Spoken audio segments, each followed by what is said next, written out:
Welcome students, कैसे हैं सभी। आपका अपने चैनल क्विक साइंस में बहुत बहुत वेलकम है। जैसा कि हम सीटेट साइंस पेपर 2 की तैयारी कर रहे हैं, जो आपका एग्ज़ाम होने वाला है 14 दिसंबर को। और आज की क्लास में हम अपना topic number 15 combustion and flame देखने वाले हैं। दहन वाला टॉपिक है, ज्वाला वाला टॉपिक है, और यहाँ से हर बार आप देखेंगे एक क्वेश्चन एग्जाम में डेफिनेटली आता है। एनसीईआरटी की बुक से अगर आप पढ़ रहे हैं तो वहाँ से पढ़ें, नहीं तो नोट्स में पूरा एनसीईआरटी की समरी है और ये चैप्टर मैंने बहुत अच्छे से दिया है। सारे एक एक पॉइंट आपको अच्छे से पढ़ने हैं और बाकी ये क्लास भी आप देखेंगे तो सारे डाउट्स भी आपके क्लियर हो जाएंगे। तो आज की क्लास इंपॉर्टेंट है। कंबस्शन एंड फ्लेम जो हमारा नेचुरल रिसोर्सेज वाले टॉपिक में कवर होता है वो टॉपिक हम देखेंगे। और एक क्वेश्चन यहाँ से आपका एनसीईआरटी में से उठा के जो आपकी बुक है वहाँ से सीटेट में एक क्वेश्चन बनता ही बनता है। अगर आपको साइंस पेपर 2 के लिए नोट्स चाहिए तो ये मेरा व्हाट्सएप नंबर है, वहाँ पर आप मैसेज कर सकते हैं। 120 रुपीज़ की पेमेंट करनी होगी और आपको सारे जो नोट्स हैं, PYQ हैं, सारी टॉपिक सीरीज, सारी PDF आपको प्रोवाइड करा दी जाएंगी। तो चलिए शुरू करते हैं आज की क्लास और देखेंगे पहला क्वेश्चन। और ये क्वेश्चन आपके लिए अपने आप में इंपॉर्टेंट हो जाता है। मैं ये नहीं कह रही क्वेश्चन ऐसा बनेगा, लेकिन क्वेश्चन को असर्शन, रीजन, अभिकथन, कारण की फॉर्म में या मैच द फॉलोइंग में कोई भी पॉइंट उठाकर आपके प्रीवियस ईयर का वो पूछ लेते हैं और वहाँ से आपको बहुत ज़्यादा हेल्प हो जाती है अगर आपने प्रीवियस ईयर करे हुए होते हैं। क्वेश्चन बना क्या था, व्हेन CNG और LPG undergoes complete combustion the product formed are. जब CNG और LPG का पूर्ण दहन होता है तब उत्पाद बनते हैं क्या, ये हमको बताना है। देखिए सबसे पहले आप देखेंगे दहन, ये जो कंबस्चन है वो क्या होता है। ऑक्सीजन की उपस्थिति में किसी पदार्थ का जलना, the burning of substance in presence of oxygen. मतलब ऑक्सीजन है और उसकी प्रेजेंस में अगर कोई पदार्थ, कोई ईंधन, कोई पदार्थ अगर जल रहा है तो वही क्या है, कंबस्चन है, दहन है। और ये दो प्रकार का दहन हमें देखने को मिलता है। एक होता है कंप्लीट कंबस्चन और एक होता है इनकम्प्लीट, मतलब एक पूर्ण दहन है और एक आपका अपूर्ण दहन है। तो पूर्ण दहन में क्या होता है, जो पदार्थ है वो पूर्णतः कंप्लीट, पूरी तरह से क्या हो जाता है, आपका जल जाता है। और उस केस में क्या आउटपुट, क्या उत्पाद बनते हैं, ये हमसे क्वेश्चन में पूछा है। तो वो बनते हैं आपके कार्बन डाइऑक्साइड और वाटर। तो ऑप्शन नंबर 4 मेरा यहाँ पर आंसर हो जाएगा। याद रखिएगा, जब कंप्लीट कंबस्चन होगा तो क्या प्रोड्यूस होती है, कार्बन डाइऑक्साइड गैस, और जो आपका पानी है वो प्रोड्यूस होता है। अब दूसरा एक क्वेश्चन और क्या बन सकता है, जब इनकम्प्लीट कंबस्चन है, जैसे कोयला है, जो कोल होता है आप देखेंगे आप उस जब वो पूर्णतः दहन नहीं होता, उसमें जो है धुआं वगैरह निकलता रहता है, वो इनकम्प्लीट कंबस्चन है, अपूर्ण दहन है। तो वो उस केस में जो अपूर्ण दहन है उसमें अगर पूछ लिया जाए क्या उत्पाद बनता है तो वो आपको याद रखना होगा, उसमें कार्बन मोनोऑक्साइड गैस CO ये प्रोड्यूस होती है, जो कि बहुत ही हानिकारक होती है। आपने देखा होगा अगर पहले बहुत केसेस आते थे कि बहुत से लोग कोयला जो है जला के ठंड के टाइम में सोते थे और सुबह को उनको बहुत दिक्कत या मतलब सांस लेने में दिक्कत होती थी। क्यों? क्योंकि वो कार्बन डाइऑक्साइड गैस जो है वहाँ पर रिलीज़ करता है और वो हमारी जब सांसों में जाता है तो वहाँ पर हमें घुटन और जो खांसी है वो ज़्यादा फेस करनी पड़ती है। तो कार्बन मोनोऑक्साइड और साथ में कार्बन के कुछ पार्टिकल और साथ में पानी जो है वो वहाँ पर प्रोड्यूस होता है। तो इनकम्प्लीट कंबस्चन, अपूर्ण दहन में क्या प्रोड्यूस होता है ये भी आप याद रखेंगे, कार्बन मोनोऑक्साइड, साथ में कार्बन के पार्टिकल और जो वाटर है H2 है वो प्रोड्यूस वहाँ पर होता है। दहन समझ में आ गया आपको, इनकम्प्लीट और कंप्लीट कंबस्चन समझ में आ गया। अब ये जो दहन होता है इसके लिए क्या चाहिए होता है, देखिए याद रखेंगे प्रेजेंस ऑफ ऑक्सीजन होना ज़रूरी है। ठीक है, फ्यूल जो है, जो पदार्थ आप जला रहे हैं तो वो पदार्थ भी इंपॉर्टेंट रोल प्ले करता है, किस तरह का पदार्थ आपने लिया है। ऐसा थोड़ी कि हर पदार्थ जो है ऑक्सीजन की प्रेजेंस में जलने लगता है, प्लास्टिक है जरूरी थोड़ी ऑक्सीजन की प्रेजेंस में वो जल जाएगी, नहीं। तो पदार्थ, द प्रेजेंस ऑफ फ्यूल, किस तरह का पदार्थ, ईंधन आपने लिया है वो, और प्रेजेंस ऑफ ऑक्सीजन वहाँ पर होनी चाहिए। एक इग्निशन टेम्परेचर, एक ऐसा टेम्परेचर, देखिए ये जो इग्निशन टेम्परेचर होता है एक ऐसा टेम्परेचर होता है जिसपे कोई सब्सटेंस फायर को कैच करता है। मिनिमम इग्निशन टेम्परेचर, जैसे पेपर का इग्निशन टेम्परेचर बहुत कम होता है, बहुत इजीली फायर जो है बड़ी जल्दी से वो कैच कर लेता है, इट मीन्स उसका इग्निशन टेम्परेचर लो है। सेम ऐसी कैरोसिन का भी इग्निशन टेम्परेचर बहुत लो होता है, बहुत इजीली फायर को कैच कर लेता है। पेट्रोल, डीजल, इन सब के क्या होते हैं, इग्निशन टेम्परेचर लो होते हैं, कैरोसिन का सबसे लो होता है, ये याद रखेंगे। तो ये बहुत ईजिली फायर कैच कर लेते हैं। तो एक इग्निशन टेम्परेचर, एक मिनिमम टेम्परेचर भी चाहिए होता है जिसपे वो फायर कैच करेगा। ऑक्सीजन भी होनी चाहिए और जो ईंधन है वो भी वहाँ पर होना चाहिए। ये सारी चीज़ों के प्रेजेंस में ही आपका दहन जो है वो देखने को मिलता है। नेक्स्ट क्वेश्चन देखते हैं, क्वेश्चन नंबर 2। और ये क्वेश्चन बहुत इंपॉर्टेंट है क्योंकि कई बार सीटेट में ये क्वेश्चन बना है अलग अलग तरीके से। तो कुछ ना कुछ पॉइंट उठा के हो सकता है असर्शन, रीजन या किसी भी फॉर्म में अगर क्वेश्चन बन जाए तो आपको ये सब पता होना चाहिए। Which fuel has the highest calorific value among the following, किस ईंधन का ऊष्मीयमान सबसे अधिक है। अब आप कहेंगे ये कैलोरीफिक वैल्यू क्या होता है। देखिए कैलोरीफिक वैल्यू को हम किलो जूल पर केजी में रिप्रेजेंट करते हैं। केजी में क्या हो जाएगा आपका फ्यूल, कितने केजी का फ्यूल जब वो जलता है और जब वो एनर्जी प्रोड्यूस करता है तो उसको एक वैल्यू में रिप्रेजेंट करा जाता है और वही होती है आपकी कैलोरीफिक वैल्यू। तो इन चारों में पूछा है हाईएस्ट किसकी होगी। एनसीईआरटी में या नोट्स में आप पढ़ेंगे तो आपको पूरी एक टेबल वहाँ पर दी है, उस टेबल को आप अच्छे से पढ़ के जाइएगा। जैसे पेट्रोल, केरोसिन, डीजल, इन सब का कैलोरीफिक वैल्यू कितनी होती है, 45,000। सबसे ज़्यादा किसकी होती है, हाइड्रोजन की। उसके बाद देखेंगे हम एलपीजी की 55,000 है, फिर सीएनजी की 50,000 है, बायोगैस की 35 से 40,000 के बीच में है। आप देखेंगे कोल क्योंकि कंप्लीट कंबस्शन नहीं कर पाता तो पूर्णतः दहन वहाँ पर नहीं होता, मतलब एनर्जी जूल की जो है वो उस लेवल में नहीं आती। इस वजह से जो कोयला है उसकी कैलोरीफिक वैल्यू काफ़ी कम होती है। उसके अलावा और भी ज़्यादा जो काऊ डंग केक होता है, आपने देखा होगा जो उपले होते हैं, उपलों को अगर आप देखते हैं आप सिंगल उनको जला नहीं सकते, उनमें धुआं ही निकलता रहता है। क्यों? क्योंकि उनकी जो कैलोरीफिक वैल्यू है वो बहुत ही कम होती है, 6 से 8,000 के बीच में होती है। तो यहाँ पर जो हाईएस्ट कैलोरीफिक वैल्यू हो जाएगी इन चारों ऑप्शन में वो आपकी एलपीजी की हो जाएगी, क्योंकि एलपीजी की 55,000 है और सीएनजी की 50,000 है और उसके अलावा पेट्रोल डीजल की जो है वो 45,000 है। तो चारों ऑप्शन में सबसे ज़्यादा कैलोरीफिक वैल्यू एलपीजी की यहाँ पर हो जानी है। उसके बाद देखिए 2015 में भी यही क्वेश्चन उठा लिया था इसी तरह का, यहाँ पर बस ऑप्शन बदल दिए। अब देखिए यहाँ पर हिंदी में ऑप्शन थोड़े से गड़बड़ है तो प्लीज़ वो देख लीजिएगा। एलपीजी आपका यहाँ पर जो है वो आंसर होगा, मतलब द्रवित petroleum gas.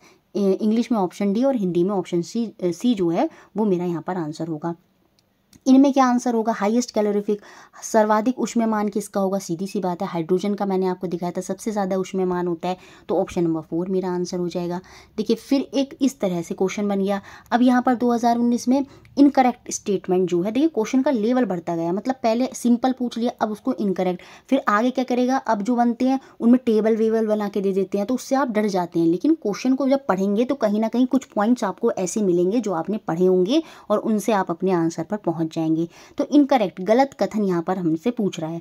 Calorific value of kerosene is more than the coal, बिल्कुल ये बात सही है। देखिए हमने अभी पीछे देखा था कैरोसिन की जो कैलोरीफिक वैल्यू है कोयले से तो ज़्यादा है, कोयले की कैलोरीफिक वैल्यू वुड से ज़्यादा, ये बात भी सही है। अभी पीछे टेबल आप देखेंगे तो उसमें लकड़ी की कैलोरीफिक वैल्यू काफ़ी कम थी एज़ कम्पेयर टू कोयला, तो ये बात भी सही है।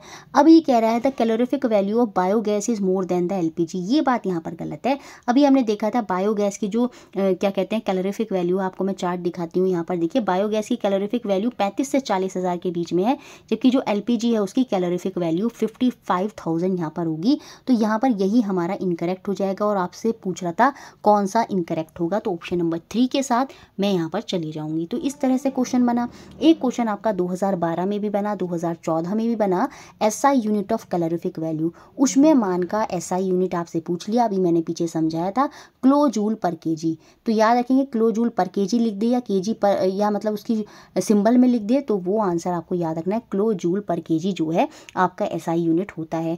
अब इसी को रिलेट करते हुए न्यूमेरिक भी है, एनसीईआरटी में दे रखा है और न्यूमेरिक आपका बना भी है 2019 में। एक न्यूमेरिक और एनसीईआरटी में दे रखा है, पहले वो न्यूमेरिक देख लेते हैं, हो सकता है ये न्यूमेरिक बन जाए आपका, और फिर वो न्यूमेरिक देखेंगे जो आपका बना था। देखिए अब यहाँ पर आपको समझ में आ जाएगा कैलोरीफिक वैल्यू एक्चुअल में है क्या। अब यहाँ पर एक एक्सपेरिमेंट है जिसमें 4.5 किलो का ईंधन है जो कम्प्लीटली बर्न होता है और जो हीट प्रोड्यूस होती है वो किलो जूल में, उसकी जो एनर्जी वहाँ पर प्रोड्यूस हुई वो कितनी हुई, 18 1/10,000 मतलब 1,80,000 किलो जूल जो है वहाँ पर एनर्जी प्रोड्यूस हुई। तो जब हमें एनर्जी दे रखी है, ईंधन दे रखा है, तो उससे हमें कैलोरीफिक वैल्यू जो है उस ईंधन की, उस फ्यूल की वहाँ पर निकालते हैं।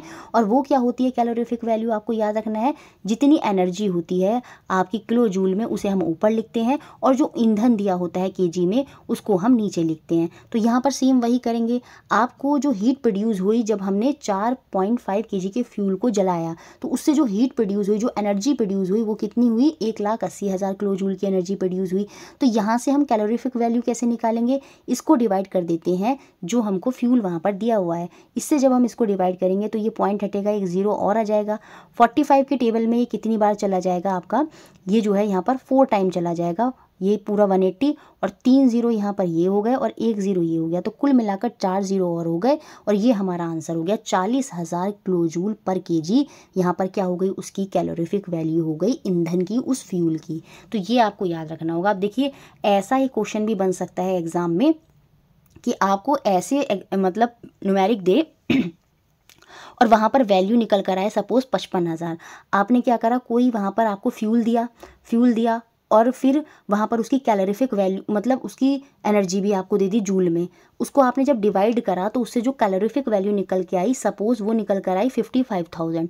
अब आपसे पूछेगा बताइए ये फ्यूल कौन सा है, ऐसे घुमा के पूछ सकता है, तो आप समझ जाएंगे 55,000 कैलोरीफिक वैल्यू वाला फ्यूल जो एनसीईआरटी में बताया है वो क्या है, वो आपका एलपीजी है। तो वहाँ पर बात किस फ्यूल की हो रही थी, एलपीजी की बात हो रही थी। क्लियर हो गया। सिंपल सा फॉर्मूला है निकालने का, किलो जूल पर केजी। इससे याद रखेंगे जितने जूल की एनर्जी दी है उसको डिवाइड कर देते हैं जो फ्यूल वहाँ पर होता है कितने केजी का, उससे हमारी कैलोरीफिक वैल्यू जो है वो निकल कर आ जाती है। अब क्वेश्चन कैसे बना एग्जाम में 2019 में, यहाँ पर बस थोड़ा सा ये जूल में दे दिया। पहली बात तो ये किलो जूल में होना चाहिए, तो 1.665 इंटू 10⁸ जूल दिया है। जूल को किलो जूल में, क्योंकि आपको पता है 1 किलो जूल में 1000 जूल होते हैं। पहली बात तो ये याद रखेंगे 1 किलो जूल में कितने होते हैं, 1000 जूल या 10⁻³ जूल जो है वो देखने को मिलते हैं। अब मैं जूल को किलो जूल में कन्वर्ट करूँगी तो सीधी सी बात है इसको 10⁻³ से डिवाइड करना होगा, तो ये किलो जूल में कन्वर्ट हो गया। अब मुझे इसकी कैलोरीफिक वैल्यू निकालनी है, तो इसको मुझे किससे डिवाइड करना होगा, जो मेरे को यहाँ पर ईंधन दिया है 3.7 kg का। ये पॉइंट यहाँ से हटेगा तो मतलब ये एक पावर और बढ़ जाएगी, तो 8 में 1 जोड़ेंगे तो कुल मिलाकर ऊपर पावर कितनी हो जाएगी, ये आपकी 10⁻9 हो जाएगी। अगर मैं इसको हटा दूँ अभी यहाँ से देखिए, तो अब ये कितनी हो गई हमारी पावर, 10⁻9 है, ये 8 की जगह 9 हो जाएगी, ये 37 हो जाएगा। अब 37 के टेबल में अगर मैं इसको कट करूँगी तो ये पूरा 45 टाइम्स जो है यहाँ पर कट हो जाएगा।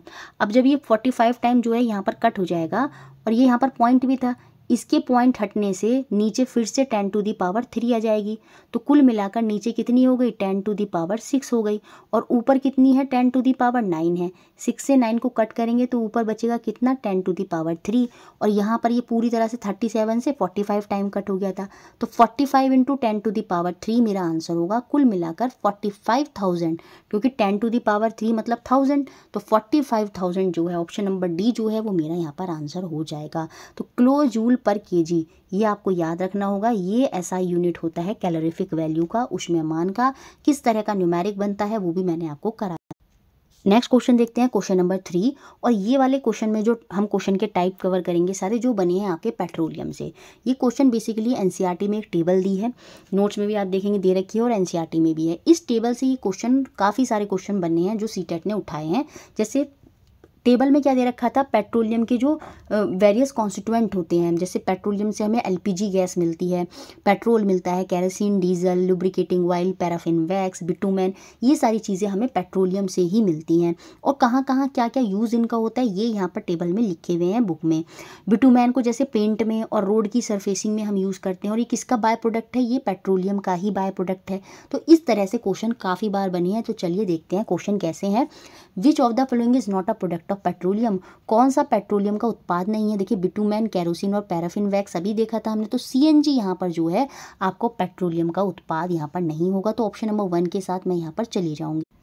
देखिए अगला क्वेश्चन देखने से पहले, अगर आपको सीटेट साइंस पेपर 2 के लिए नोट्स चाहिए, सारे बिल्कुल एनसीईआरटी बेस्ड नोट हैं, इसके रिगार्डिंग आपको मेरा व्हाट्सएप नंबर है 7906761759 पर मैसेज करना होगा। सारे नोट्स, फिजिक्स, केमिस्ट्री, बायो सारी उसमें रहेगी। सारे पीवाईक्यू चाहे ऑनलाइन हुए चाहे ऑफलाइन हुए with answer, topic series with question and answer, सारी चीज़ें आपको मिलेंगी। शॉर्ट समरी मिल जाएगी, पेडागोजी के की पॉइंट्स मिल जाएंगे। उसके रिगार्डिंग आपको 120 रुपीज़ पेमेंट करनी होगी। जैसे आप पेमेंट करेंगे नंबर पे, आपको जो नोट्स हैं सारी पीडीएफ जो है वो आपको व्हाट्सएप पर मिल जाएंगी।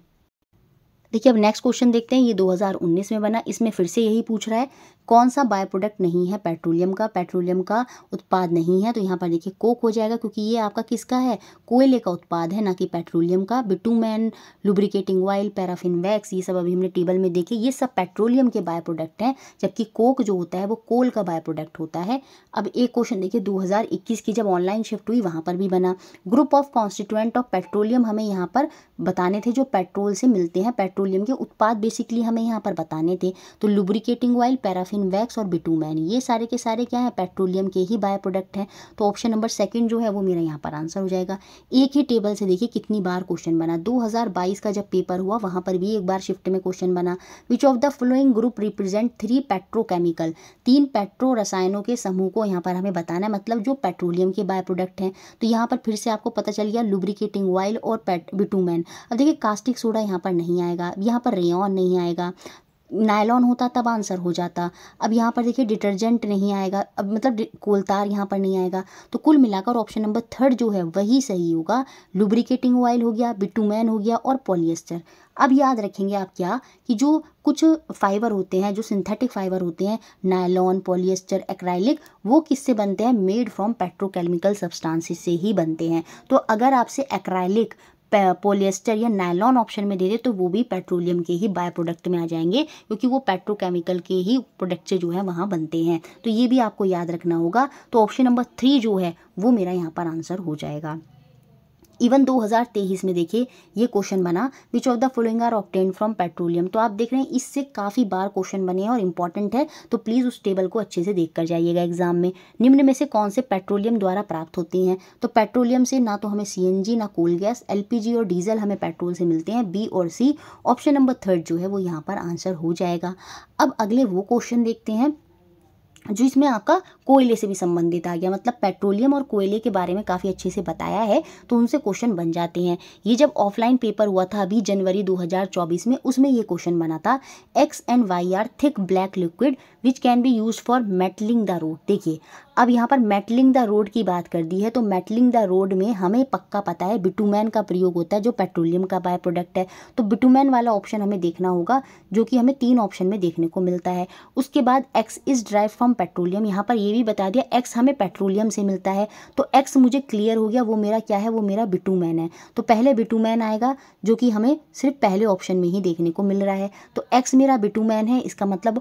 और वाई के बारे में क्या बोला है, वाई हमें कोयले से मिलता है, तो कोलतार हमें कोयले से मिलता है। और आपने देखा था पहले कोलतार का भी यूज़ होता था मेटलिंग ऑफ रोड में, या अभी भी यूज़ होता है। तो ऑप्शन नंबर 1 मेरा जो है यहाँ पर आंसर हो जाएगा। तो इस तरह के क्वेश्चन जो है एग्जाम में बने हैं, और ये पूरे के पूरे चैप्टर से ही बनते हैं। चैप्टर को अच्छे से पढ़ेंगे तो आप इजीली अपना जो आंसर है वहाँ तक पहुँच जाएंगे। उसके अलावा देखिए कोयले में काफ़ी सारे कोयले के बाय प्रोडक्ट बताए हैं, जैसे कोलतार है, आपको ये याद रखना होगा, आपका चारकोल है, कोक है, इन सब के बारे में क्या क्या कहाँ कहाँ प्रयोग होते हैं, क्या क्या काम होता है कोयले में, कोयले के बारे में अच्छे से पूरा एनसीईआरटी में बता रखा है। अब देखिए naphthalene ball use to repel moth और other insect are obtained from coal tar. अब ये कोलतार क्या है, ये कोयले का बाय प्रोडक्ट है। ये कोयला जो होता है, कोल है, उसका बाय प्रोडक्ट है, मतलब उसी से बनता है कोलतार। अब इसी कोलतार का जो नैप्थलीन बॉल आपने देखी होंगी, छोटी छोटी गोल गोल बॉल होती हैं, उनको इंसेक्ट वगैरह को भगाने के लिए जो प्रयोग करते हैं, वो किससे बनती हैं, ये क्वेश्चन बनता है। तो आपको याद रखना होगा वो कोल के बाय प्रोडक्ट मतलब कोलतार से जो है बनती हैं।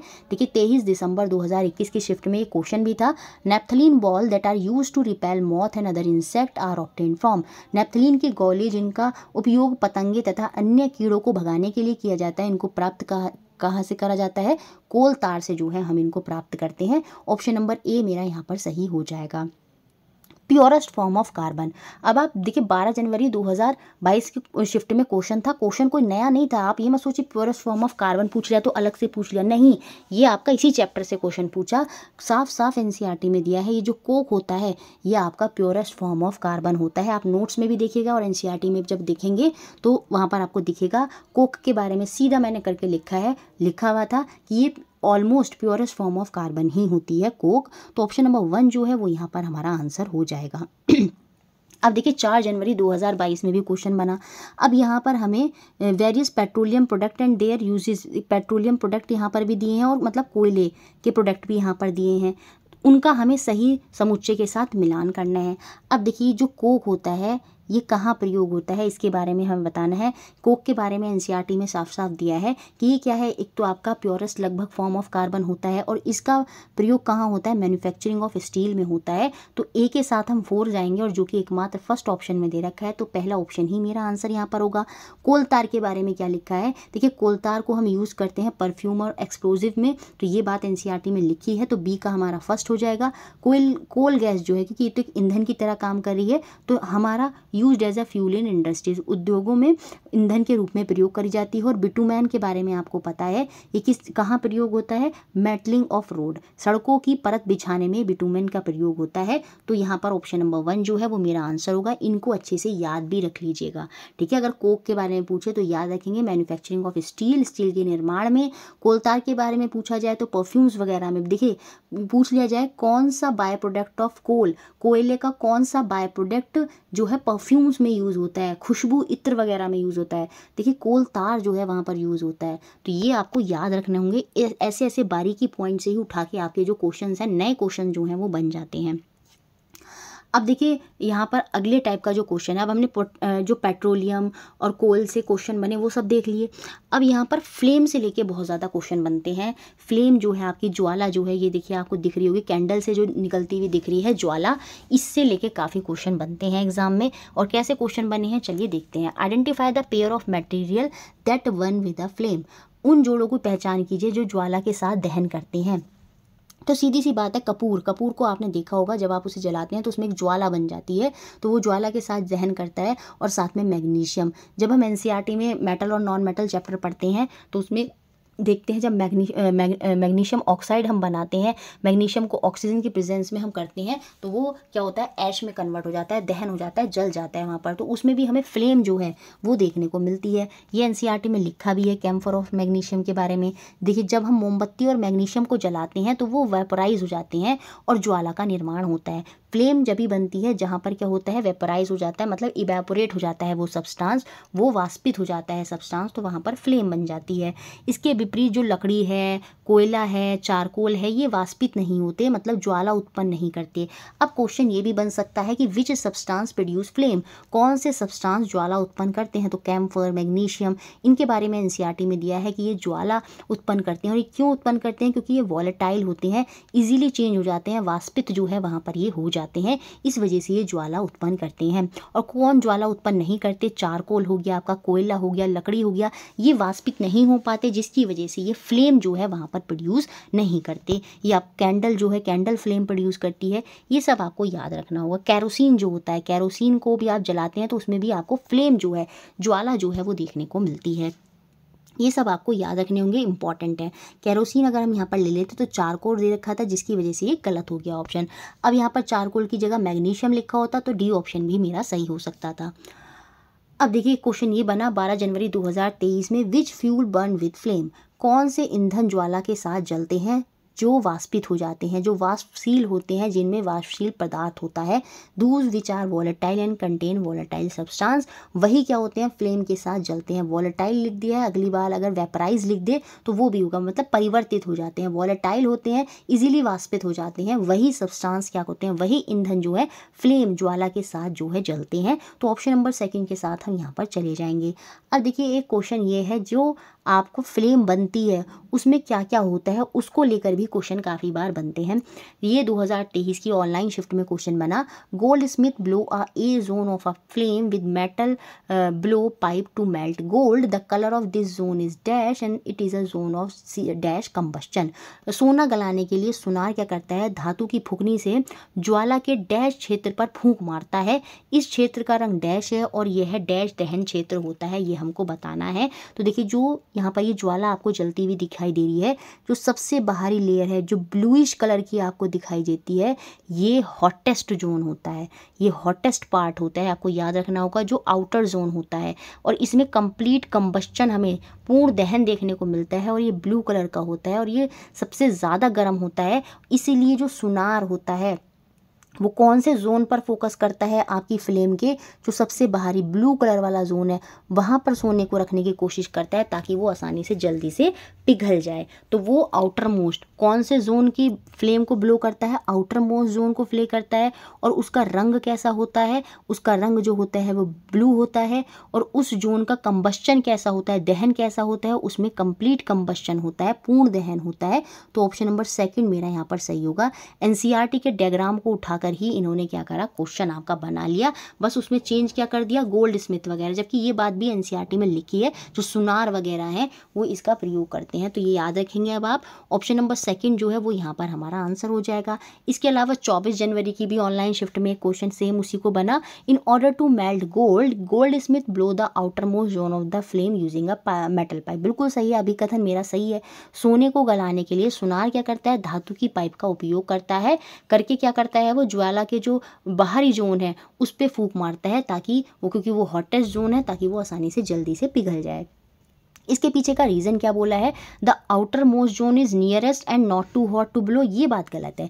आउटर मोस्ट क्योंकि वो पास है इसलिए ऐसा कर, नहीं, क्योंकि वो हॉटेस्ट जोन होता है और कंप्लीट कंबस्चन वहाँ होता है, तो इस वजह से, हॉटेस्ट होने की वजह से ही गोल्ड स्मिथ ऐसा करता है। रीज़न यहाँ पर गलत लिखा है, तो मैं ये कहूँगी असर्शन, अभिकथन तो सही है लेकिन जो रीज़न है वो असत्य है। तो ऑप्शन नंबर थर्ड के साथ हम यहाँ पर चले जाएंगे।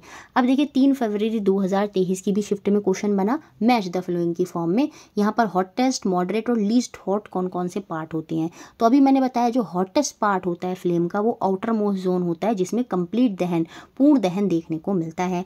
मॉडरेट हॉट की अगर हम बात करें तो वो मिडिल जोन होता है, जो आपका ऑरेंज और येलोइश कलर का होता है, तो वो मॉडरेट हॉट होता है। और वो मिडिल जोन होता है जिसमें पार्शियल कंबस्चन हमें देखने को, आंशिक दहन जो है वो हमें देखने को मिलता है। लीस्ट हॉट जो होता है वो हमारा ब्लैक कलर का अंदर वाला जो हिस्सा होता है वो इनर मोस्ट जोन होता है, जिसमें अनबर्न वैक्स जो वेपर है वहाँ पर रहती है। अंजलि, मोम की वाष्प का जो भाग्य क्षेत्र होता है काले रंग का अंदर की तरफ, वो आपका लीस्ट हॉट होता है। तो ए के साथ मिलान होगा थर्ड का, जो हमें पहले ऑप्शन में देखने को मिलता है। बी के साथ हमारा नहीं, ये बी के साथ हम जाएंगे सेकेंड के साथ, तो मतलब third option, sorry fourth option जो है वो मेरा यहाँ पर सही आंसर होगा। तो इस तरह से भी क्वेश्चन आपके एग्जाम में बने हैं। अब 7 फरवरी 2023 की ऑनलाइन शिफ्ट में भी देखिए क्वेश्चन बना, in an laboratory in which zone of the flame should Anita hold the test tube to boil water quickly. जल्दी जलाने के लिए उसको हॉटेस्ट पार्ट ऑफ फ्लेम लेना होगा। प्रयोगशाला में एक परख नली के लिए जल को जल्दी शीघ्र उबालने के लिए अनीता को ज्वाला का कौन से क्षेत्र का उपयोग करना चाहिए। तो उसको ब्लू जोन जो है, नीला क्षेत्र जो है, ये जो आपका हॉटेस्ट है, ये नॉन ल्यूमिनस ब्लू क्षेत्र होता है, ये नॉन ल्यूमिनस है। देखिए नॉन ल्यूमिनस मतलब इसमें आपको लाइट जो है वो दिखता नहीं है इतने अच्छे से, जबकि सबसे ज़्यादा जो चमकता है, जो आपको ल्यूमिनस जिसमें लाइट आपको दिखती है, वो आपका येलोइश जोन होता है। अगर ये भी पूछ लिया जाए which zone of the flame is luminous, जो आपका दीप्त हो रहा है, जो जल रहा है, जो दिख रहा है, जिसमें लाइट प्रोड्यूस हो रही है, तो वो है आपका मिडिल जोन होता है। वही आपकी जो है क्या करता है, आपको दिखता है, उसी की वजह से वही लाइट जो है वहाँ पर देता है। तो ये ब्लू जोन जो होता है, आपको ये भी याद रखना होगा, ये नॉन ल्यूमिनस जोन होता है। तो ये आपका हॉटेस्ट जोन होने की वजह से क्या होता है, अनीता जो है इस ब्लू जोन का ही प्रयोग करेगी। तो ऑप्शन नंबर थर्ड जो है वो मेरा यहाँ पर आंसर होगा। अब देखिए थर्ड, ये जो लीस्ट हॉट जोन है, ये डार्क जोन कहलाया जाता है, ये लीस्ट हॉट होता है और इसका कलर कैसा होता है, ब्लैक होता है।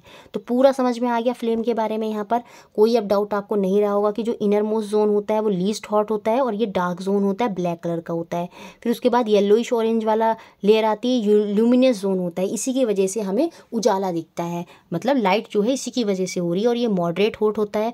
और उसके बाद हमारा सबसे हाईएस्ट हॉटेस्ट जोन होता है ब्लू जोन, ये नॉन ल्यूमिनस होता है। इसकी वजह से ऐसा नहीं है लाइट प्रोड्यूस हो रही है, जो लाइट जो आपको जलती हुई दिख रही है, जो रोशनी हो रही है, वो किसकी वजह से हो रही है, वो बीच वाले हिस्से की वजह से हो रही है। तो ये सारे पॉइंट आपको याद रखने होंगे फ्लेम के बारे में। यहाँ से क्वेश्चन बन सकते हो कि देखिए कितने क्वेश्चन पहले भी बने हैं। देखिए अब वो क्वेश्चन देखते हैं जो अभी वाला सीटेट हुआ था जुलाई में, उसमें क्वेश्चन बना, the colour of the flame depend on. ये जो ज्वाला का रंग आपको दिख रहा था, ब्लूइश, कभी ऑरेंज, येलोइश, तो आपने कभी कभी देखा होगा, कभी कभी ब्लू जोन ज़्यादा दिखता है, कभी कभी येलो जोन ज़्यादा दिखता है, किसी में डार्क जोन जो है वो ज़्यादा दिखता है। डार्क जोन कहाँ ज़्यादा दिखेगा, जहाँ पर ऑक्सीजन की कमी होगी, तो वो जलने में बड़ी दिक्कत करेगा, तो वहाँ पर आपको काली काला जो है वो सब दिखने को मिलता है। तो ऑक्सीजन की सप्लाई कैसी है, ऑक्सीजन वहाँ पर है, अगर जैसे ही ऑक्सीजन कम होगी तो फ्लेम डगमगाने लगेगी, वो काला काला जोन ज़्यादा दिखने लगेगा उसमें। तो ये जो कलर है फ्लेम का वो डिपेंड करता है कि एक तो आपका नेचर कैसा है कंबस्टिबल सब्सटेंस का, जो दाह्य पदार्थ है उसकी प्रकृति कैसी है, कि वो सही से जल भी रहा है नहीं, मतलब वो खुद पदार्थ कैसा है, ठीक है, तो उस पर भी डिपेंड करती है फ्लेम का कलर, और ऑक्सीजन की सप्लाई पर भी डिपेंड करता है। तो ऑप्शन नंबर थर्ड के साथ हम यहाँ पर जाएंगे ए और बी। कायदे में तो इसमें टेम्परेचर भी होता है, टेम्परेचर सराउंडिंग का वो भी मैटर करता है, लेकिन यहाँ पर दो ही ऑप्शन सही बताने थे, तो थर्ड ऑप्शन यहाँ पर सही था, ए और बी जो है यहाँ पर आंसर हो जाएगा। अब अगला क्वेश्चन देखते हैं जो एग्जाम में बना। अब थोड़े अलग क्वेश्चन देखते हैं, वो सब निपट गए। 6 क्वेश्चन देखते हैं। Correct, choose the correct option, सही विकल्प का चयन हमें यहाँ पर करना है। असर्शन, अभिकथन दिया है और एक कारण हमको दिया है। हम लिक्विड कार्बन डाइऑक्साइड को यूज़ करते हैं फायर एक्सटिंग्विशन में, बिल्कुल सही बात है। ये जो अग्निशमन होते हैं उनमें द्रव कार्बन डाइऑक्साइड का उपयोग किया जाता है। क्यों? देखिए, ऑक्सीजन क्योंकि हल्की गैस होती है और कार्बन डाइऑक्साइड जो होती है हमारी CO2 वो भारी गैस होती है। जब हम इसकी सप्लाई करते हैं तो वहाँ पर ये ऑक्सीजन को रोकेगी। कैसे रोकेगी? वहाँ पर ये भारी है तो ये एक लेयर बना लेती है। उससे क्या हो जाता है, जो ज्वाला वहाँ पर जल रही है, जो वहाँ पर आग जल रही है, उससे ऑक्सीजन का संपर्क टूट जाता है। एक ब्लैंकेट की तरह ये वहाँ पर काम करने लगती है। और जैसे ही ऑक्सीजन नहीं होगा, मैंने बताया था कंबस्टन, दहन कब होता है, वहाँ पर ऑक्सीजन होना ज़रूरी है। अब ऑक्सीजन का कट हो गया, जिसकी वजह से क्या होता है, दहन वहाँ पर नहीं होता। तो लिक्विड कार्बन डाइऑक्साइड को इसीलिए हम फायर एक्सटिंग्विशन में यूज़ करते हैं। तो ये बात असर्शन, अभिकथन तो सही है। इसके पीछे का रीज़न क्या है कि लाइटर गैस है, ये बात तो गलत है। अभी मैंने बताया कार्बन डाइऑक्साइड भारी गैस होती है, तो एक परत बना लेती है, कंबल की तरह ब्लैंकेट बना लेती है जो ऑक्सीजन की सप्लाई को रोक देती है। तो अब मेरा यहाँ पर असर्शन सही है लेकिन रीज़न फॉल्स है। तो ऑप्शन नंबर 3 जो है वो यहाँ पर आंसर होगा। अब देखिए 7th क्वेश्चन देखते हैं जो अगस्त में 2023 में ऑफलाइन पेपर हुआ था। उसमें क्या करा गया, NCERT के जो बॉक्स में दिया था वहाँ से एक क्वेश्चन उठा के पूछ लिया गया आपसे। क्या पूछा गया? Which of the following substance are present on rubbing surface of matchbox. आपने माचिस की तिल्ली जलाई होगी, तो ये रबिंग सरफेस होता है और ये आपकी माचिस की तिल्ली होती है। इसके ऊपर भी एक सब्सटेंस होता है। तो ये सारा क्या होते हैं ये भी हम देखेंगे। तो ये पूछ रहा है कि कौन से सब्सटेंस जो रबिंग सरफेस होता है मैच स्टिक का, उस पर क्या क्या होता है। तो उस पर ग्लास पाउडर और रेड फॉस्फोरस जो है वो देखने को मिलता है। कांच का चूड़ और लाल फॉस्फोरस जो है वो वहाँ पर होता है। तो ऑप्शन 2 मेरा आंसर होगा। देखिए अब NCERT में कॉलम में दिया गया है, these days the head of the safety match, जो मैच होती है उसके ऊपर का जो हेड होता है उसमें क्या होता है, उसमें ट्राईसल्फाइड होता है और पोटेशियम क्लोरेट होता है। और जो रबिंग सरफेस होता है उसमें ग्लास और रेड फॉस्फोरस होता है जो कि बहुत कम डेंजरस होता है। जब हम मैच को स्टक करते हैं इस रबिंग सरफेस पे तो क्या होता है, ये जो रेड फॉस्फोरस है किस में बदल जाता है, वाइट फॉस्फोरस में बदल जाता है। अगर क्वेश्चन ये बन जाए मैच स्टिक को जब हम रबिंग सरफेस से रब करते हैं तो जो रबिंग सरफेस पे रेड फॉस्फोरस है वो किस में बदल जाती है, तो आपको याद रखना होगा वो वाइट फॉस्फोरस में बदल जाती है। This immediately react with potassium chlorate, जो मैच स्टिक के ऊपर यहाँ पर पोटाशियम क्लोरेट मैंने बताया था ये था। इसके साथ ही क्या करता है, जब ये वाइट फॉस्फोरस में कन्वर्ट हो जाता है रेड फॉस्फोरस, तो ये वाइट फॉस्फोरस इमीडिएटली रिएक्ट करता है इस पोटाशियम क्लोरेट से in the matchstick head to produce enough heat to ignite trisulphide and start the combustion. Trisulphide को इग्नाइट करने के लिए कि मतलब एक मिनिमम टेम्परेचर मिल जाए जिस पर ज्वाला उत्पन्न हो जाए और कंबस्शन जो है, फ्लेम जो दहन है वो वहाँ पर स्टार्ट हो जाए। तो इस तरह का पूरा प्रोसेस वहाँ पर होता है। पहले लाल जो फॉस्फोरस है जब वो रब करते हैं उसके साथ मैच स्टिक के साथ तो वाइट फॉस्फोरस में कन्वर्ट हो जाता है। और जो पोटाशियम क्लोरेट है वो रेड जो वाइट फॉस्फोरस है वो पोटाशियम क्लोरेट के साथ वहाँ पर रिएक्ट करती है और वहाँ पर इग्नाइट होता है। इग्निशन से जो ट्राईसल्फेट है वो वहाँ पर कंबस्शन जो है वो स्टार्ट कर देता है। तो इस तरह का पूरा प्रोसेस होता है। तो रबिंग सरफेस पे क्या होता है, आपका ग्लास पाउडर और रेड फॉस्फोरस देखने को मिलता है। अगर आपके मैच स्टिक पे पूछ लिया जाए तो आप याद रखेंगे एंटीमनी, ट्राईसल्फाइड और पोटाशियम क्लोरेट उस पर होता है। और अगर ये पूछ लिया जाए कि रेड फॉस्फोरस किस में कन्वर्ट हो जाता है तो वो वाइट फॉस्फोरस में कन्वर्ट हो जाता है और फिर वो पोटाशियम क्लोरेट के साथ इग्नाइट होकर ट्राईसल्फेट क्या करता है, वहाँ पर कंबस्शन स्टार्ट कर देता है। इस तरह से ये पूरा प्रोसेस होता है। अच्छे से मैंने आपको समझा भी दिया। किसी भी तरह से क्वेश्चन बने तो आप इजीली कर जाएं। नेक्स्ट क्वेश्चन देखते हैं, क्वेश्चन नंबर 8 और ये आपका सीटेट साइंस 2013 में बना। क्वेश्चन अच्छा है। विच of the following is a pair of exhaustible natural resources, प्राकृतिक संसाधन जो समाप्त होने वाले हैं उनमें हमें पेयर जो है सेलेक्ट करना है। देखिए जो समाप्त नहीं होंगे, जैसे सॉइल है ये समाप्त नहीं होगी आसानी से, पानी है चाहे खारा है वो भी समाप्त नहीं होगा, सनलाइट है ये भी समाप्त नहीं होगी। तो जो एग्जॉस्ट है खत्म होने वाले हैं वो क्या है, मिनरल और वाइल्ड लाइफ, खनिज और वन्य जीव। वन्य जीव कैसे, पेड़ों की कटाई जिस तरह से हो रही है, जिस तरह से हम लोग का लाइफ स्टाइल चेंज हो रहा है, तो वन्य जीव पर भी कहीं ना कहीं खतरा है। तो ये एग्जॉस्ट होने वाले नेचुरल रिसोर्स है, प्राकृतिक संसाधन समाप्त होने वाला। सेम ऐसी खनिज जो मिनरल्स हैं वो भी समाप्त होने वाले हैं, जो है संसाधन में आ जाएगा। तो ऑप्शन नंबर 3 जो है वो मेरा यहाँ पर आंसर हो जाएगा। अब देखिए अगला क्वेश्चन देखते हैं। ये 2019 के सीटेट में बना। ये पहला क्वेश्चन 2019 में स्टार्ट हुआ और फिर आगे इस तरह का क्वेश्चन बार बार बनता ही गया। यहाँ पर आपको फ्यूल देगा, 4 फ्यूल हैं हमारे पास, 4 ईंधन है ABCD। कैलोरीफिक वैल्यू क्या होता है, इग्निशन टेम्परेचर, ज्वलन ताप, एक मिनिमम टेम्परेचर जिस पर पदार्थ जो है फायर को कैच करता है, वो इग्निशन टेम्परेचर है। जैसे कैरोसिन का बहुत कम इग्निशन टेम्परेचर है, पेपर का भी कम होता है, लेकिन कैरोसिन का सबसे कम होता है, वो बड़ी आसानी से फायर को कैच कर लेता है, तो वो एक इग्निशन टेम्परेचर होता है। अवस्था आपको स्टेट है, सॉलिड, लिक्विड, गैस होती हैं। तो ये सारी चीज़ें अब आपने पढ़ ली, आप इजीली क्वेश्चन का अब आंसर करेंगे। Which is best suited as domestic fuel, इसमें से घरेलू ईंधन के रूप में कौन सा सर्वाधिक उपयुक्त है। तो आप पता है आप घरेलू ईंधन में सर्वाधिक उपयुक्त में क्या यूज़ करते हैं, एलपीजी जो है उसका प्रयोग करते हैं, वो सर्वाधिक उपयुक्त होती है। तो एलपीजी जो होती है उसकी कैलोरीफिक वैल्यू क्या होती है, आप खुद बताइए। हाइड्रोजन की कैलोरीफिक वैल्यू काफ़ी हाई होती है, तो एलपीजी उससे कम पे रहता है। इसका मतलब हम ये कहेंगे जो इसका ऊष्मीयमान होता है वो मॉडरेट होता है। कैसा होता है, मॉडरेट होता है। अब इसकी स्टेट क्या होती है, देखिए नॉर्मली इसकी स्टेट गैस होती है, लेकिन जब हम इसे कंप्रेस करके सिलेंडर में भरते हैं तो उस केस में इसकी जो स्टेट अवस्था हो जाती है वो लिक्विड भी हो जाती है। तो हम गैस भी कह सकते हैं, लिक्विड भी कह सकते हैं। तो यहाँ पर मॉडरेट के केस में दोनों ऑप्शन में स्टेट गैस ही दे रखा है, तो इस केस में हम इसकी अवस्था को गैस मानेंगे। इसका इग्निशन टेम्परेचर भी याद रखना होगा, ये मोस्ट इंपॉर्टेंट है। इसका ज्वलन ताप जो है वो मध्यम होता है। अब देखिए अगर इसका इग्निशन टेम्परेचर बहुत लो होगा, मतलब ये इजीली फायर को कैच कर लेगा, तो जैसे ही आपने जलाया वो हो सकता है इजीली बहुत जल्दी रसोई में आग पकड़ सकता है। तो इसीलिए इसका इग्निशन टेम्परेचर जो एलपीजी होती है, लिक्विफाइड पेट्रोलियम गैस होती है, उसका जो ज्वलन ताप होता है वो मॉडरेट होता है, मध्यम होता है, ताकि वो एकदम से फायर कैच ना करे। जो सब्सटेंस एकदम से फायर कैच कर लेते हैं उनका इग्निशन टेम्परेचर, ज्वलन ताप जो होता है वो बहुत कम होता है, ठीक है। और जैसे कोयला है उसका इग्निशन टेम्परेचर बहुत हाई होता है, वो आसानी से फायर जो है वो कैच नहीं करता। तो पूरा क्लियर हो गया होगा आपको। तो सी यहाँ पर मतलब जो बेस्ट ईंधन एलपीजी के लिए यहाँ पर हम देख रहे हैं तो वो फ्यूल सी होगा, जो हम घर पे यूज़ करते हैं। उसकी कैलोरीफिक वैल्यू मॉडरेट है, उसका इग्निशन टेम्परेचर मॉडरेट है, उसकी अवस्था गैस भी हो सकती है, और जब वो सिलेंडर में कंप्रेस होता है तो वो लिक्विड फॉर्म में होता है। अब देखिए 2021 में भी क्वेश्चन बना, 19 में तो बना ही बना, उसके बाद ये 2021 में भी सेम यही क्वेश्चन बन गया। Best option for fuel for domestic purpose, ठीक है, चारों ईंधन दिए हैं, तो बेस्ट हमारा घरेलू ईंधन कौन सा होगा डोमेस्टिक पर्पस के लिए, जिसकी कैलोरीफिक वैल्यू मॉडरेट होगी। अभी हमने पीछे देखा था, तो इनकी तो कम है, मॉडरेट में ये इसकी हाई हो गई, तो मॉडरेट में 45 ही हमें यहाँ पर दिख रहा है, जिसकी कैलोरीफिक वैल्यू क्या है, मॉडरेट है।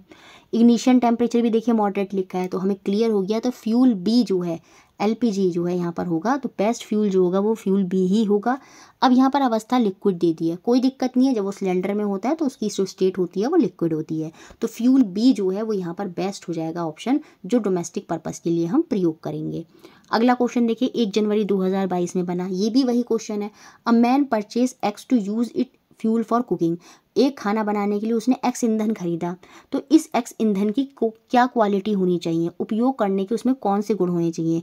एक तो सीधी सी बात है, उसकी कैलोरीफिक वैल्यू मॉडरेट होनी चाहिए। कैलोरीफिक वैल्यू क्योंकि हम देखते हैं एलपीजी की कैसी होती है, मॉडरेट होती है, उसकी कैलोरीफिक वैल्यू मॉडरेट होनी चाहिए, और उसका इग्निशन वो नॉन टॉक्सिक होनी चाहिए। सही बात है, वो आपकी कैसी होनी चाहिए, ऐसा नहीं वो जहरीली हो, वो नॉन टॉक्सिक होनी चाहिए। तो सी वाला पॉइंट यहाँ पर बहुत ही बेहतरीन है। उसके साथ हमने पढ़ा था एलपीजी के बारे में कि उसका मॉडरेट इग्निशन टेम्परेचर होना चाहिए, ऐसा नहीं कि वो एकदम से ही जल जाए, या फिर ऐसा ना हो कि वो जले ही ना। तो इग्निशन टेम्परेचर, ज्वलन ताप भी उसका मध्यम होना चाहिए, और सीधी सी बात है जो ईंधन हम प्रयोग कर रहे हैं वो सस्ता होना चाहिए। तो सी और डी पॉइंट यहाँ पर बेस्ट सुटेबल डिस्क्राइब करते हैं, मतलब ऑप्शन नंबर 4 जो है वो मेरा यहाँ पर बेस्ट आंसर हो जाएगा। कैलोरीफिक वैल्यू लो नहीं होनी चाहिए, लो होगी तो जैसे काऊ डंग है, वो जो उपले वगैरह होते हैं उनकी कैलोरीफिक वैल्यू लो होती है, तो लो वाला भी आंसर नहीं लेंगे।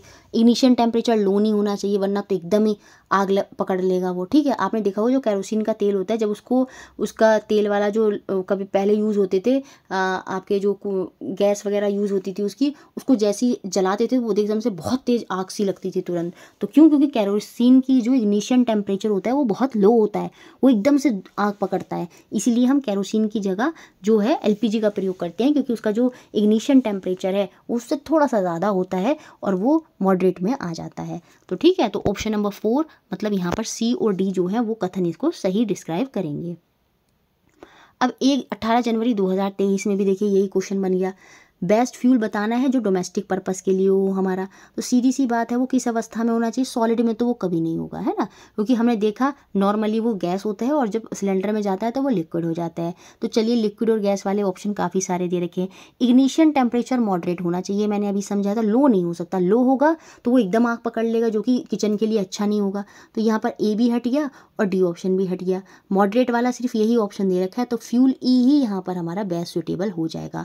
अब यहाँ पर कैलोरीफिक वैल्यू हाई लिख दिया तो उससे कोई ज़्यादा फर्क नहीं पड़ेगा, हाई है जैसे एलपीजी की ऑटोमेटिक थोड़ी हाई ही होती है, आपने देखा है, तो आपको यहाँ पर बेस्ट ऑप्शन सेलेक्ट करना था, ये नहीं कि बिल्कुल एग्जैक्ट एलपीजी वाला ही देखेंगे, तो बेस्ट फ्यूल हमें यहाँ पर देखना है। तो बेस्ट ईंधन हमारे लिए यहाँ पर कौन सा रहेगा, एक तो वो किस अवस्था में होना चाहिए हमारा, यहाँ पर वो द्रव अवस्था में होना चाहिए, कोई दिक्कत नहीं, क्योंकि जो सिलेंडर में एलपीजी होती है वो द्रव अवस्था में होनी चाहिए, ज्वलन ताप उसका मध्यम होना चाहिए, ये पॉइंट बहुत इंपॉर्टेंट है। तो ऐसा पॉइंट हमें सिर्फ किस में दे रखा है, या तो बी में और ई में। यहाँ पर ठोस हो गया, ठोस तो कभी वो होगा ही नहीं, तो फिर वो जलेगा कैसे, क्योंकि हमें ईंधन की फॉर्म में चाहिए, तो हम एलपीजी कहीं ना कहीं माइंड में याद रखेंगे। तो हमारा कौन सा ऑप्शन बेस्ट हो गया यहाँ पर, ऑप्शन नंबर सेकंड ई जो है वो बेस्ट हो जाएगा। अगला क्वेश्चन देखते हैं, 29 दिसंबर 2022 में बना, करेक्ट ऑप्शन बताना है, सही कथन सही विकल्प चयन करने हैं। असर्शन अभिकथन यहाँ पर क्या दिया, petroleum is called black gold, petroleum को काला सोना बोलते हैं, बिल्कुल सही बात है, इसको हम काला सोना ही बोलते हैं। क्यों बोलते हैं, क्योंकि ये ब्लैक कलर का होता है, बिल्कुल ये रीज़न होता है, और क्योंकि ये बहुत ही महंगा, मतलब इकोनॉमिक, आपने देखा होगा पेट्रोलियम जो पेट्रोल है डीजल है वो महंगा है, वो बहुत ही इसी मतलब बहुत ही इंपॉर्टेंट होते हैं, जैसे गोल्ड इंपॉर्टेंट है तो कहीं ना कहीं उनकी भी बहुत इंपॉर्टेंस है, बहुत ज़्यादा पैसा उसमें जाता है, तो पेट्रोलियम को इसीलिए हम ब्लैक गोल्ड बोलते हैं।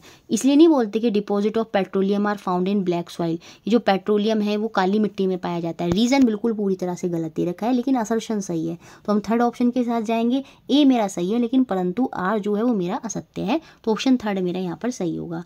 आज की क्लास का लास्ट क्वेश्चन जो आपका 4 फरवरी 2023 में बना है, इसमें कैसा क्वेश्चन था, बहुत ईजी है, अब आप इजीली कर लेंगे। Why does a paper cup containing water not catch fire when heated with a candle below it, जल से भरे कागज के कप के नीचे मोमबत्ती रखकर गर्म करने पर उसमें आग क्यों नहीं लगती, ये हमें बताना है। आप पेपर को नॉर्मली देखिए कैंडल के पास लेंगे वो तुरंत आग पकड़ लेगा, क्योंकि उसका इग्निशन टेम्परेचर काफ़ी क्या होता है, लो होता है, वो बड़ी आसानी से फायर को कैच कर लेता है। अब लेकिन वो पानी से भरा कप है, तो क्योंकि उसमें क्या होगा कि उसका इग्निशन टेम्परेचर वो रीच ही नहीं कर पाएगा, इसी वजह से वो जलेगा नहीं। Paper does not reach ignition temperature, जब तक उसको वो अपना एक ज्वलन ताप नहीं मिलेगा तब तक वो जलेगा ही नहीं, और पानी भरे होने की वजह से वो ज्वलन ताप उसको मिल नहीं पाता, इसकी वजह से वो जलता नहीं है। इसकी स्पेसिफिक हीट होती है, ये नॉन कंबस्टिबल होता है, ये सारे पॉइंट यहाँ पर सही नहीं है। ऑप्शन सेकंड ही यहाँ पर जो है आपका सही सुटेबल होगा। Does not reach ignition temperature, वो अपने इग्निशन जो उसको एक टेम्परेचर चाहिए अपनी फायर को कैच करने के लिए, वो उसको नहीं मिल पाता पानी की वजह से, जिसकी वजह से वो वहाँ पर नहीं जलता, तो ऑप्शन सेकंड मेरा यहाँ पर सही होगा। उसके अलावा देखिए इस तरह का क्वेश्चन भी एग्जाम में बन सकता है, ये याद रखना होगा।